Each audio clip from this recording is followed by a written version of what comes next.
Assalamualaikum warahmatullahi wabarakatuh. Halo semuanya, perkenalkan nama aku Silvana Nur Azizah dari Prodi Ilmu Politik kelas B semester 1. Di sini saya akan menjelaskan tentang ontologis, epistemologis, aksiologis, dan hubungan antara filsafat, ilmu, dan agama. Yang pertama yaitu ontologis. Apa sih ontologis itu? Ontologis berasal dari bahasa Yunani yang terdiri dari dua kata gabungan, yaitu onto dan logos. Onto yang berarti ada atau keberadaan, sedangkan logos yang berarti ilmu atau pengetahuan. Jadi, ontologis adalah ilmu yang mempelajari tentang kebenaran atau realitas. Pertanyaan utamanya adalah ontologis apa sih yang sebenarnya ada dan bagaimana sesuatu itu ada? Ontologis juga menjawab apa hakikat dari realitas dan apa yang benar-benar ada di dunia ini. Aristoteles membagi ontologis ke dalam dua bagian, yaitu secara substansi dan esensi. Secara substansi yang berarti suatu yang berdiri sendiri atau tidak bergantung pada sesuatu yang lain. Contohnya seperti manusia, batu, dan sedangkan secara esensi sifat atau karakter yang membuat sesuatu tersebut ada, seperti manusia bukan hanya tubuh dan pikiran, tetapi hakikat kemanusiaan yang membuat manusia tersebut disebut manusia. Aristoteles berpendapat bahwa substansi dan esensi tidak dapat dipisahkan karena substansi adalah realitas yang memiliki esensi, sedangkan esensi adalah karakter yang melekat pada substansi. Pembahasan yang kedua yaitu epistemologi.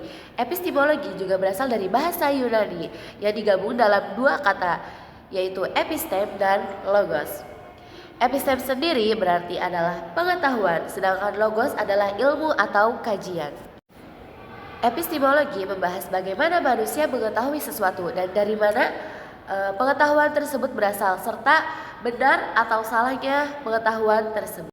Ada 4 sumber pengetahuan dalam epistemologi. Yang pertama yaitu rasionalisme. Rasionalisme adalah pengetahuan yang berasal dari akal dan logika. Yang kedua yaitu empirisme. Empirisme adalah pengetahuan yang kita dapatkan melalui pengalaman atau pengamatan indera. Contohnya seperti kita tahu bahwa api itu panas karena kita sudah memegang api tersebut. Yang ketiga yaitu intuisionisme, yaitu pengetahuan intuisi atau bisikan batin. Contohnya seperti firasat. Yang keempat ada otoritas atau wahyu dalam agama. Pengetahuan sendiri bisa juga datang dari kitab suci atau wahyu yang dapat dipercaya. Berikutnya yaitu tujuan epistemologi. Tujuan epistemologi yang pertama yaitu menjelaskan bagaimana kita tahu sesuatu itu benar atau salah. Yang kedua yaitu membedakan pengetahuan yang sah dari opini, asumsi, atau kebohongan. Yang ketiga yaitu membantu dasar berpikir ilmiah, kritis, dan logis. Aristoteles berpendapat bahwa pengetahuan berasal dari pengalaman dan observasi, serta menggunakan logika untuk memahami dunia. Berikutnya yaitu aksiologi. Aksiologi merupakan salah satu cabang filsafat yang membahas tentang nilai atau etika. Aksiologi sendiri berasal dari dua kata yaitu aksios dan logos. Aksios yang berarti nilai dan logos artinya ilmu atau kajian. Jadi, aksiologis adalah ilmu tentang manfaat pengetahuan. Dalam aksiologis tidak ditanyakan dari mana pengetahuan itu berasal atau bagaimana kita mengetahui pengetahuan tersebut. Tetapi dalam aksiologis kita ditanyakan tentang bagaimana kita menggunakan pengetahuan tersebut. Apakah pengetahuan tersebut membawa kepada kebaikan atau keburukan, dan apa nilai dan tanggung jawab moral terhadap pengetahuan tersebut. Contohnya seperti dalam ilmu pengetahuan, menemukan teknologi harus dipertimbangkan baik dan buruk atau apa dampaknya bagi manusia dan lingkungan. Contohnya seperti AI yang dibuat untuk kebaikan, bukan untuk menyebarkan hoax atau berita-berita bohong. Aristoteles menyatakan bahwa tujuan akhir manusia adalah kebahagiaan sejati dan nilai tertinggi adalah kebajikan, dan ilmu harus dipakai untuk mencapai kebaikan. Pembahasan berikutnya yaitu hubungan antara filsafat, ilmu, dan agama. Filsafat, ilmu, dan agama memiliki hubungan yang erat dan saling melengkapi, meskipun ketiganya memiliki cara pendekatan yang berbeda.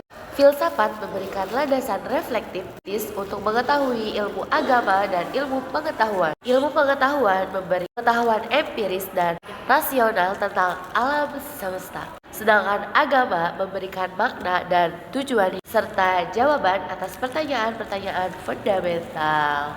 Contohnya yaitu dalam filsafat mempertanyakan bagaimana etika penggunaan teknologi dalam dunia, sedangkan dalam ilmu memberikan cara dan teknologis untuk menyelamatkan nyawa.